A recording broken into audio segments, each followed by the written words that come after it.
when you own homes and they talk about generational wealth, it really starts there. And I think there's so many misconceptions about home ownership, and often people are just afraid of the process.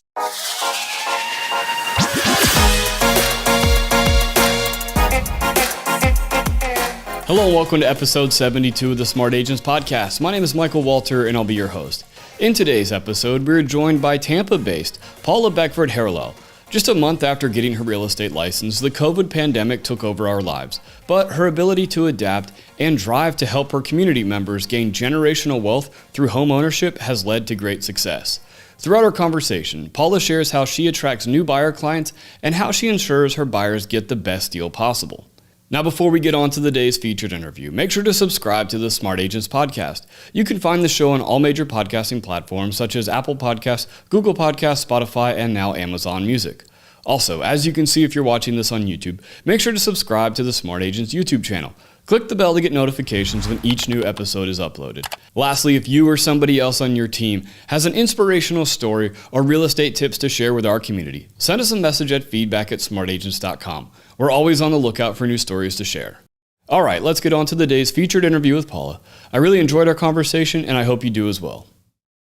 But yeah, if you could just tell me a little bit about yourself, where you're at in the country, and how you got into real estate. Sure. I'm Paula Beckford-Harrilal. I'm a real estate agent with Berkshire Hathaway Home Services Florida Properties Group. And I'm here in the Tampa market, which we love to call Tampa Bay. I live in Hillsborough County, the south end of it, where there's such tremendous growth in general. And it's great to be a part of this market.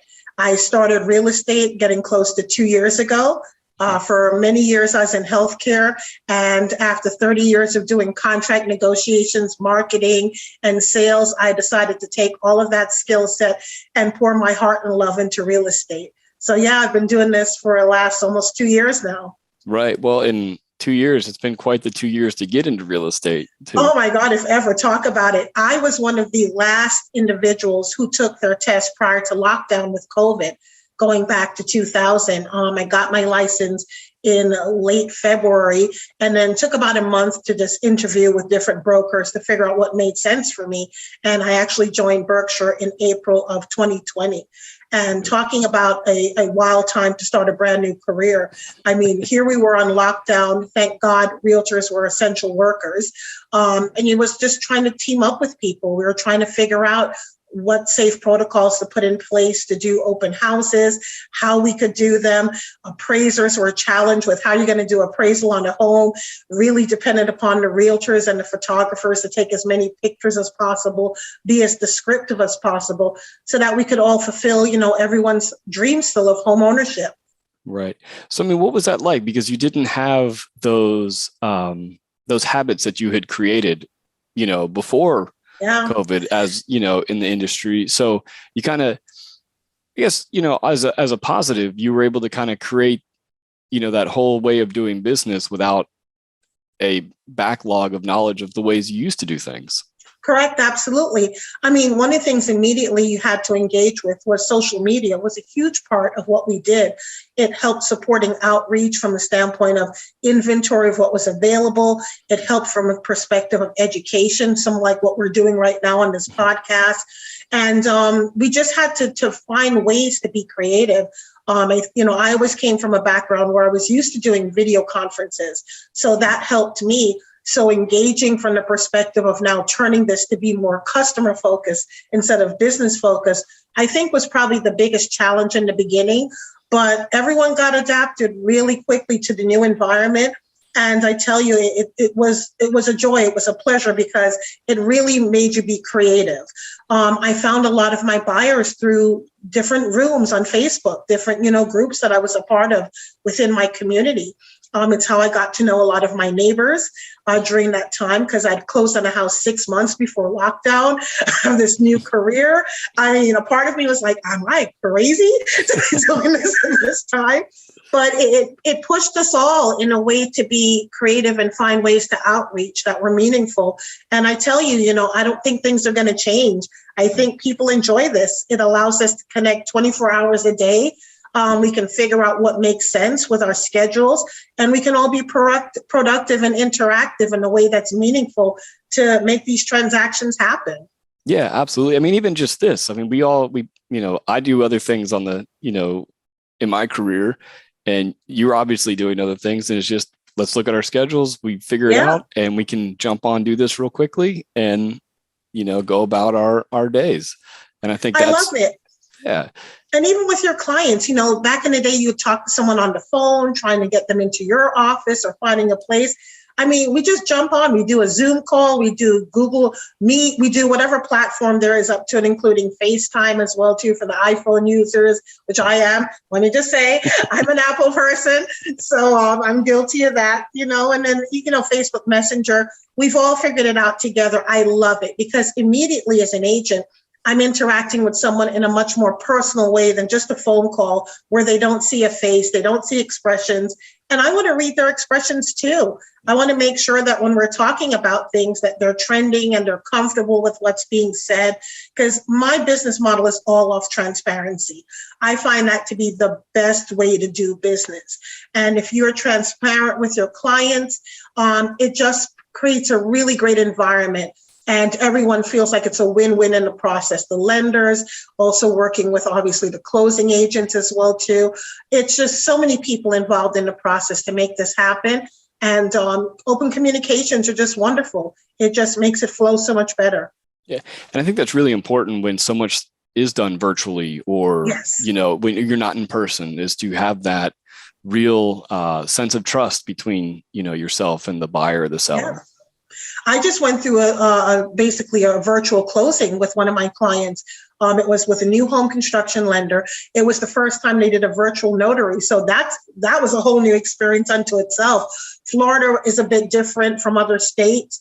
Where we still have, we still focus more on land-based closings and those interactions. So it was pretty cool to experience that one. It took a little time. We had a little bit of challenge in Wi-Fi, which that did freak us out. I'm not going to lie. We were like, but we jumped on those hotspots on the phone. We made it happen, and it was good.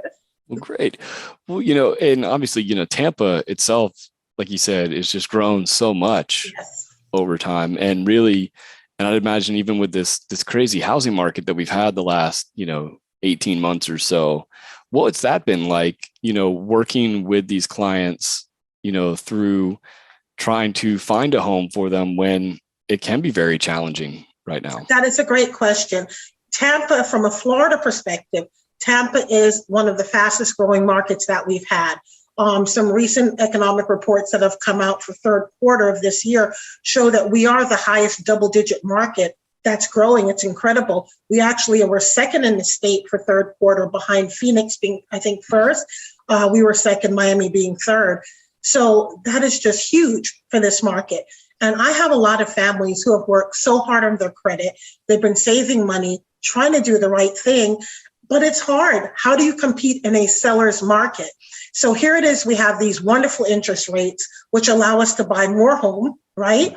But we can't compete because we have a lot of people coming from out of state or more experienced buyers that may have equity in their home or 401ks or greater savings, and they're able to put more than the home is valued at. And we just can't do that when you have a smaller budget. So one of the things I tried to do living in Hillsborough County is looking at what was available for my buyers. And I got really involved in learning more about USDA loans. It has been a lifesaver for so many of my clients, because guess what? We looked at USDA. The challenge that we had sometimes with it in a resale market is a lot of other realtors weren't familiar with it.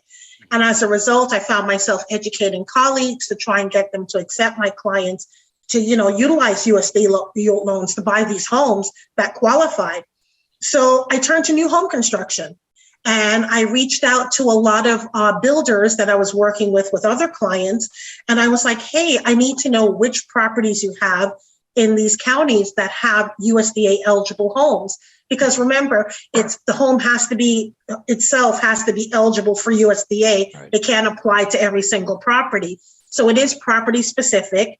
It's also specific by county regarding income and some other criteria. But the fact that these opportunities are out there, I said, I got to get my families in on some homes. So I was fortunate enough living in Hillsborough County. A lot of homes in Waimama and Ruskin were USDA eligible with these new home builders. So it was wonderful. I worked a lot with Starlight Homes, Lennar, and D.R. Horton. Called and spoke with so many different folks in their sales office and was able to narrow and come up with a list of basically locations and communities that had eligible homes. Once I had that list, I was circling back to clients that were, again, like I said, had good credit, were just struggling with the amount of money that they could put into these deals. So I'm a visual person. So I'm going to put my glasses on because I want to be able to see this and read this for you guys. So bear with me. I want to give you an example of a family that was able to close on a home about 4 months ago. Just put in relevant terms. They purchased a home in Ruskin. It was a 3-bedroom, 2-bath home, 2-story, actually on the water, okay, waterfront property. $267,000 was the price of the home, okay? Because they were USDA, there is no money down, but obviously you still have to secure the contract, right? But whatever you put down to secure your contract will go towards your closing costs. So with this particular builder, USDA basically clients only have to put down $2,000. The seller also gives credit. So if you use the seller's lender and you use the seller's closing company for a new home build, they will also give credits, give monies towards that client as well too. For this particular model home they purchased, the builder gave them an $8,000 credit. Now, under USDA, you're allowed to get 6% up to gift funding from a seller or from someone else towards it. So that $8,000 was within that parameter. So at the time of closing, all they had to come up with was an additional $4,212. So complete out of pocket, and their home was slightly underappraised. So they just had a couple of $100 off. This family had to come up with $6,400. Brand new home, under warranty, on the lakefront, can't beat it. Total out of pocket, $6,400. And their mortgage payment is slightly under $1,800 a month. Right. I mean, they were paying more for that than rent. So for them, this home was a blessing because they were going to be saving money. They had a growing family. The home allowed them to grow into it. And guess what? Had they bought that home, their credit allowed them to be qualified for a conventional mortgage. So as a first-time home buyer, conventional, if they'd gone that route, they would have had to come up with 3% down. Right. So when you're looking at that on a home, it would have been, let me see, I'm looking at their stuff. If they had gone the conventional route, they would have had to come up with roughly about $9,000. Right. They didn't have to come up with $9,000 plus closing costs. They were able, total out of pocket, a little over $6,000. So that is the gift and the beauty of USDA. Also, when you have a home and you pay less than 20% down, as you know, you have to pay for mortgage insurance. And you pay that mortgage insurance until the home builds sufficient equity, and then you don't pay that mortgage insurance anymore. So when you look at USDA in comparison to like FHA, which a lot of first-time home buyers qualify for, or even conventional, the upfront fee is only 1% with USDA, whereas FHA is at 1.75%. But even more importantly, from a monthly perspective, you're only looking at like 0.35%. And I put that zero in front, guys, because I don't want you to think it's 35. So it's 0.35%. When you're looking at FHA, it's 0.85%. That difference is huge in your monthly amount. So you're talking about almost a third of what you'd have to pay. So even from a month-to-month basis, over the life of that loan, it's still affordable. So I love USDA loans for my first-time home buyers when they qualify for it. It is an income-sensitive program based on the county that you live in, based on the amount of individuals in the home, under 18, over 18. But I just, again, I'm not a lender, but I want to talk to people about it too. When you speak to lenders, ask them, do you do USDA loans? So when they're saying that you're approved for conventional or FHA, just say, is this a loan type my family would qualify for? And then obviously it gives you some options. So homeownership is absolutely possible. There are so many different vehicles and ways to access it. And you really need to find a realtor that will help you. And just one other thing, if I could say to buyers, you do not have to pay for a realtor. That is paid for by the seller. So if you are a first-time home buyer or you're any buyer, why would you engage in a transaction without someone who can help you throughout that process? And even when you do new home construction, those costs are paid for by the builder. So still, don't walk into a sales office alone without someone helping you to navigate a very detailed process that is going to be a part of your life. So don't go in there alone, get some help from a professional, and make sure you have someone that is, well experienced in different types of loans to help you navigate what's going to work best for your family. And again, one other disclosure, the only thing you'll ever pay for as a buyer from a brokerage is really that broker's transaction management fee. We all have it. It's a small fee. At Berkshire, it's $325. It ranges by broker, obviously, but that's the only thing as a buyer you pay out of pocket at closing to your realtor. All of the other commissions come from the seller, irregardless if it's a resale property or if it's a new home construction property. So just focus on your budget for you, and you don't have to worry about us. Right. So when you were searching out these different loan programs, what was it that made you really kind of want to kind of go after that and look and find those different options for these families that were having that trouble? What kind of sparked that? No, well, what sparked it for me is that home ownership has been, the core of my family. My parents owned a home. My husband and I got married in my early 20s. 1 year after being married, we actually took our money that we got as wedding gifts and we bought our own home. And, through home ownership, we've been able to do so many wonderful things in our life. Our children have a debt-free education. In addition to that, we were able to buy other properties, including investment properties. I mean, when you own homes and they talk about generational wealth, it really starts there. And you don't have to be a tremendous wage earner to access having a home or owning a home. And I think there's so many misconceptions about home ownership, and often people are just afraid of the process. Just the whole loan application alone scares people away. And people hear these horror stories about the evil underwriters and what they ask of you. And listen, there's no person out there that has not had some kind of challenge in their credit, even whether it's, you had an overdraft with a check or just something that has occurred. Those things will come up as part of your credit history. Those things will be asked of you during the process, but they are questions that you can answer. And with a great lender and an experienced realtor, between the two of them, they can help you to construct your response to explain what happened at that time. And once you respond, the underwriter is not going to challenge well, why did you choose to pay for your medication over whatever it was in that one period of time. They just want to understand what happened in your life for that one or two instances or whatever it may be. And you respond, and that suffices the file to just understand that you're a responsible individual. That's really what it's about, is looking at the type of decisions you make and how you handled it. And that really usually suffices it, and you're able to get your loan.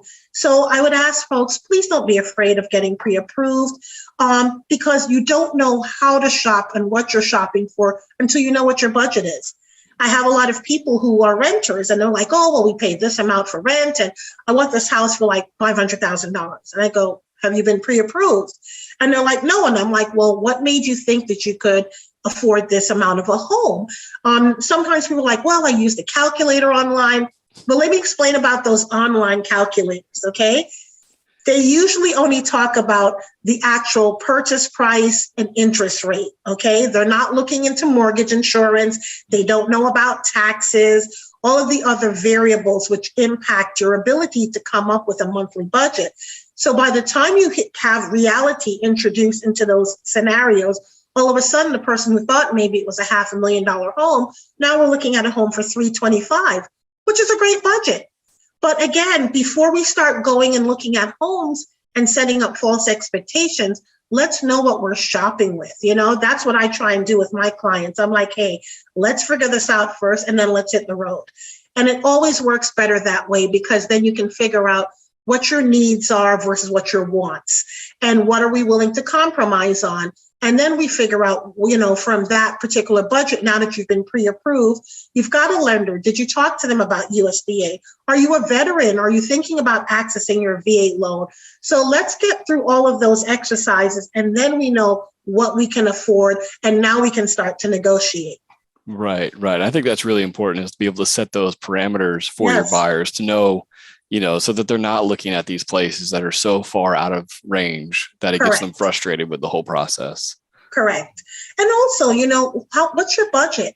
Because we're still in a seller's market. Things are beginning to, I wouldn't say that they're calming down. Maybe a home is on the market instead of 24 minutes. We may get it for 72 hours. Right. It's like, sometimes I've hit push on that MLS listing. And I mean, by the time I turn around, my phone is blowing up with offers sight unseen. So, again, you may have a couple of days in the process versus a couple of minutes, like what we saw earlier this year. But you still have to have the finances to be competitive. Mm-hmm. And your budget is your budget. And as long as you know what that money is, we can work with it. We can make it happen. So being open, being flexible, are you someone who's okay with maybe ripping up carpet and putting in floors? Are you someone at a point in your life where you're like, I'm not handy. I don't like talking to people. I don't want to go through the process of people submitting bids. Just give me something turnkey and get me in there. Okay, you want turnkey? Well, maybe we adjust the budget a little bit to accommodate turnkey. So every single person has a different circumstance. I try and work with those circumstances and your budget to make it a win-win. And if we, like I said, we're open in the whole process. And as long as we have open communications, it's not about judgment. I don't judge. You don't have to tell me why it happened. I don't need that. I just want to know, listen, you got X amount in the bank. I would love for you to close with money in the bank, because we always want that money for a rainy day, right? We don't want to drain our funds. And as long as we work within that, we will find a home for you. So we just got to be patient, and it will happen. Yeah. So with those, talking about that, having that money in the bank and not using up everything. Obviously, a lot of these homes are selling for, the bidding process gets out of control sometimes. So what kind of conversation do you have to say, hey, you know what? I know you love this house, but for the price it's going for, we really need to walk away from this. What are those conversations like with these buyers? So I go back to my beginning interview process, and I said, listen, at the beginning when we met, we talked about this was your budget. We talked about the fact that families may or may not have other family members to give a gift towards that purchase. For those who are blessed enough to have individuals who can get gift funds, if they don't need it for closing costs, sometimes we use that gift money, what we put in our budget, for an incentive. So maybe we offer a seller $5,000 towards their closing costs. Maybe we offer or use that as what we call gap appraisal on a resale, so that in the event that, the home doesn't appraise the value, we'll take $5,000 and add towards additional cash at closing to make that deal possible. So, cash towards seller closing, gap appraisal is always two of the most attractive things in a deal. We look at the monies and we figure out what percentage of it can be used towards a seller and what we call like incentives that we would give the seller. And then what percentage of that budget is hardcore down payment, closing costs, a moving truck. Because I want, you got to get out from where you are. That's another thing. So make sure, a part of the thing that I do with my clients is I'm like, what are you taking from that home? What's going into the new home? And I actually have them start sourcing, believe it or not, early in the process, what moving costs are. Because if you don't factor that in and you spend all your money and then you're like, wait a second, I got a Corolla, and how am I going to move a 2-bedroom apartment into a house?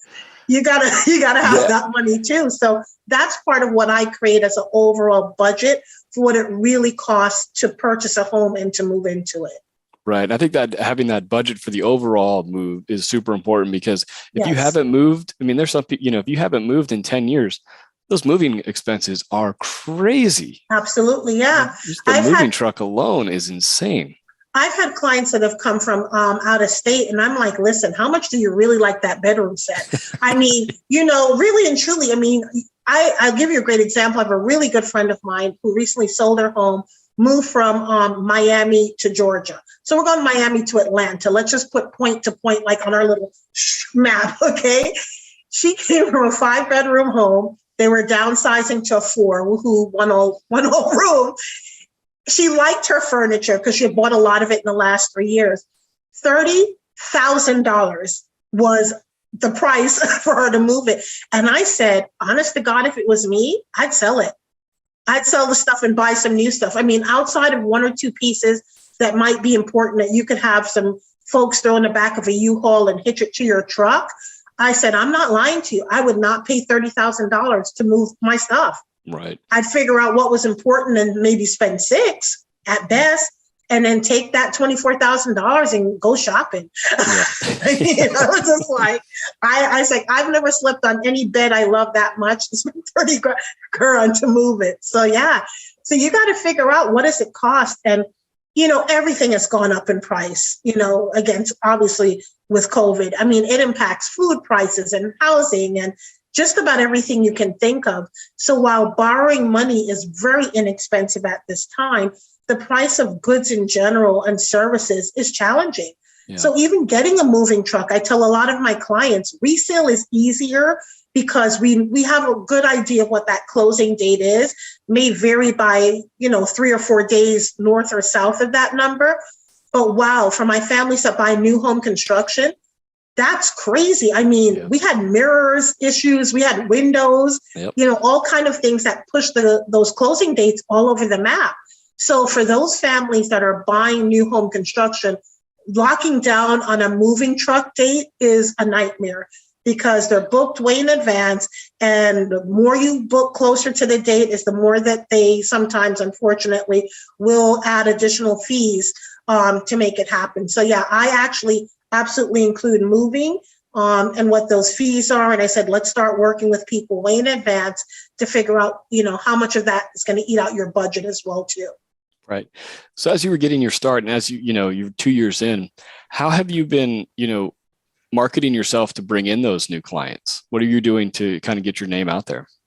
I use a lot of social media to bring in clients, usually Facebook. I will be honest that on Instagram, I have a tremendous following from realtors, which is wonderful for listings. LinkedIn, I've got about 1,200 followers on LinkedIn from my prior business life. And through LinkedIn, believe it or not, I get a lot of buyers because I have a lot of folks that are in HR and human resources, and they have a lot of relocations that they deal with. So I have listings out there. I've reached out to a lot of companies I worked in the past, and I'm like, when you have your reloads, please call me. I'd love to help the family, even if they're renting for the first year to figure out the area, and then next year is a buy. I work with them because people have different stages in their life that they need housing for, and sometimes it's not always a purchase or a sell. Sometimes you rent in the interim. Or even they may need some business space for a trailing spouse that's a hairdresser and wants to open a salon here. I've had those circumstances too. So social media, depending upon the platform, is great. So for me, Instagram is great to connect with other realtors. LinkedIn helps me a lot with buyers, relocation specialists, and Facebook is a wonderful tool that I use, obviously social media platform for both buyers and sellers.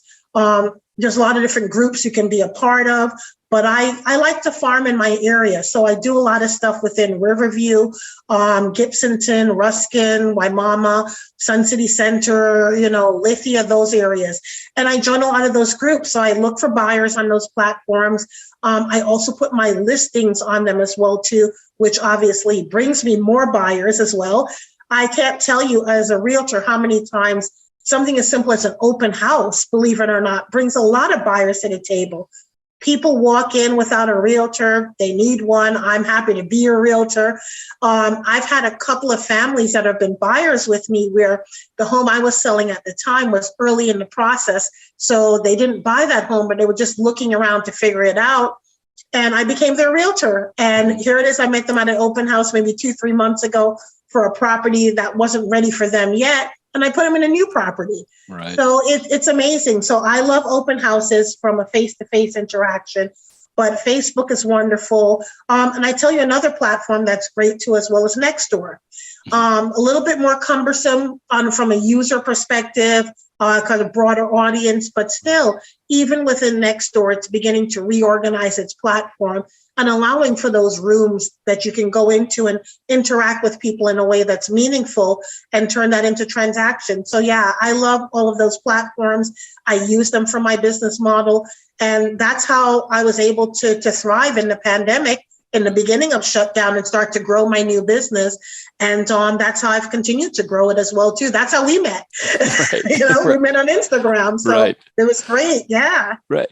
And I really, what you just said about there with the LinkedIn and finding those relocation specialists and those HR directors, I think that's a really smart idea, because if you can get in with those people, that's a revolving door of business that's always coming in. How did you, and I know you've had several of these relationships from your previous, your previous career, but for agents that hear this and are like, yeah, that's a really great idea. What tips do you have for creating those relationships with those HR specialists? Sure, great. It's a great question. I would tell a lot of realtors that often in real estate, we focus on one-to-one relationships directly with a client, whether they're on the buy or sell side. But building a platform, what we call B2B or business-to-business relationships, is key in really making that model grow and to be replicable in a certain way. So I'd highly recommend taking a look at local events that are occurring in the community, local agencies. Get involved with some human resource organizations like SHRM. They're always looking for vendors, and that's SHRM is the acronym for them. Get involved with them and find out when they're having local events and be a sponsor. Sponsor a table.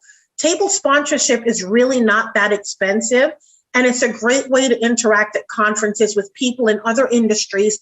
And if you're going after that relo market, I would highly recommend being a vendor at some of their events, talking with local HR folks, and that's how you get to know them. So definitely, if you're new to this from the standpoint of outreach and relocation, I'd highly recommend looking at local HR organizations and just being something as a vendor at some of their engagements or their events.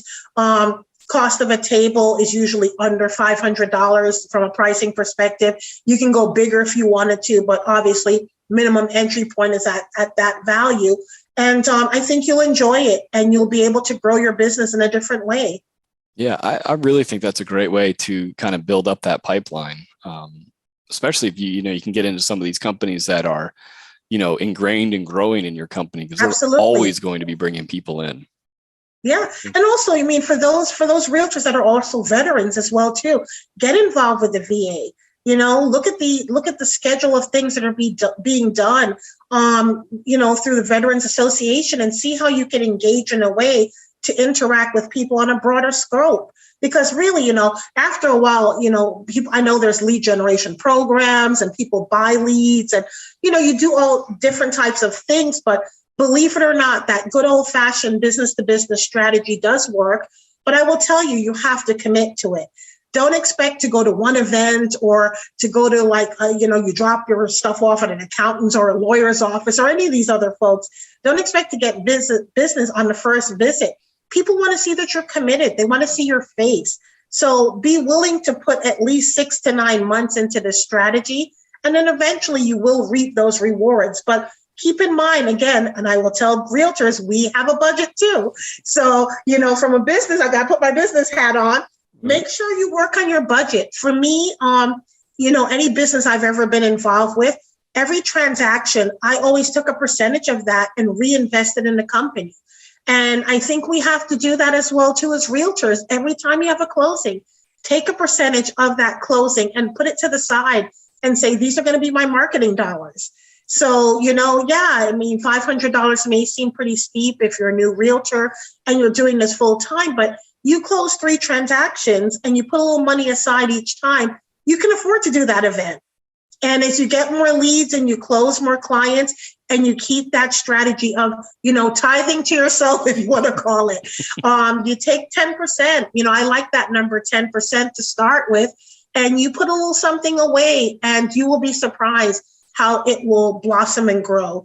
You don't have to spend a lot of money to make money in this industry. You just have to be consistent. You have to make yourself available. And also, don't spread yourself so thin. I see a lot of folks, they're all over the place. I mean, I'm exhausted when I watch some people's activities. I'm exhausted with my own. But I'm a firm believer of, I think of my own transactions when I bought my own home. And I wish I had a realtor early in my first part of buying, because I started in my 20s. I wish I had someone who told me with my very first home that we bought as a fixer-upper. I was an idiot to sell that home. I mean, I bought a home in 1994, $86,000. We used the money we actually got from our wedding, and we decided to, instead of like doing something else with it, we decided to put it down and buy this home. We were conventional. I don't know if we would have qualified for USDA or if the home was even USDA eligible back then, but I didn't have anybody to give me any other options. I mean, it was kind of like, here's the price. Okay, here's what we're offering. You guys seem to be making good money for two young kids at the time. And it was like, we're going conventional. And we went, okay. I didn't even know that I could have shopped for a loan. Back then, I went to my local bank where I did have our checking account, and we applied for the loan. It's just kind of like the beginning of the internet, guys, for those watching it. So you actually walked into a bank, you took a pen and filled out a paper application, and somebody called you about a week or so later and told you if they can make it happen. And we weren't given anything. So we were blessed that we had money to put into this transaction. But man, had I had somebody who was experienced when I was going on to the next home 6 years later, and we got to finally buy that dream property that we wanted, I should have just taken equity out of that home and bought the other one, because that starter home would have been a great rental. And periodically, I decide to just constantly really stab myself in the heart, and I'll run comps on that very first home that we ran. Right. That little home that we had, that 3-2 pool home, that was on a canal that we bought for $86,000 in 94. That home is comping today at $412. Right. So, when I thinking of Dr. Seuss, the things we can think, when I think the think we could think about what I could have done, keeping that home and just keep using it to fuel the future. I wish I had someone who had that level of experience to tell me that. I came from a family, like I said, who owned homes, but in my parents' entire marriage of over 50 years, they owned 2 properties, one in Jamaica where they were from, and they sold that home and came to the United States, and they bought one in the United States. So they weren't, again, they had their children, we were educated, lots of beautiful things came from home ownership, but I didn't have that experience in my background to show me what that home could have done. It was with my second home that I got smart and I started educating myself, and I was like, okay, what are we doing with this one? Because, think of what we could have done. So I really take my inexperience as a first-time buyer, back when I was married, way back when, for almost 3 decades ago. And I try and help my clients, regardless of their age, and to say, here's what you could do.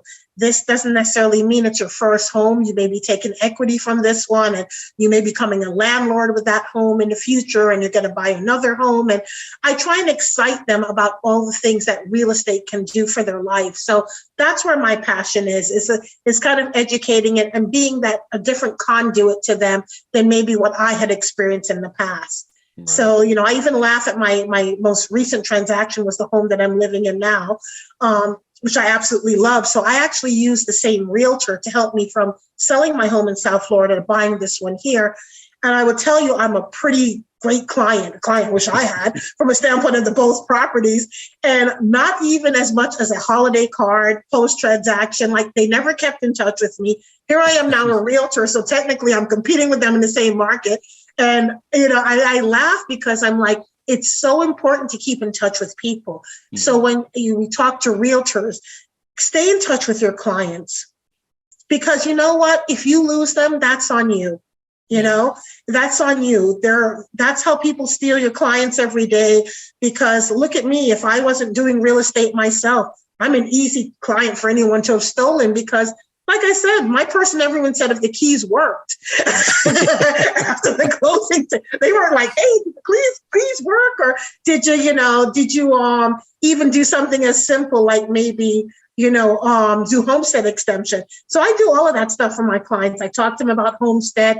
I put things on my calendar. I send them the link, plus I send them the paper application so they can see what they're going to be doing when they log in. So yeah, I do all of that kind of stuff. Yeah. Well, excellent. Well, I really appreciate you taking the time to talk to me this morning. And, I can definitely see why you've had so much success in the 2 years that you've been in it.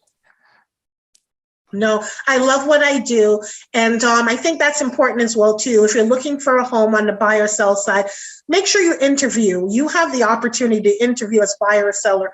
Interview folks and make sure that their personalities mesh well with yours, because you guys are going to be together for a couple of weeks. No matter how you do the transaction and how fast things move, you got a minimum of about 2 to 3 months together. So make sure that you guys see each other along that journey and that the personalities go well and that they can help you. So yeah, but thank you. Thank you for what you guys do. This is so great. I mean, it helps realtors to learn more. It's helping buyers and sellers to think about different things. So I feel honored that you guys reached out to me to ask me to be part of your platform. And thank you again. And hopefully 2022 is going to bring everyone what they've been dreaming about and working so hard for. Absolutely. Well, again, thank you again so much for taking the time to talk with us today.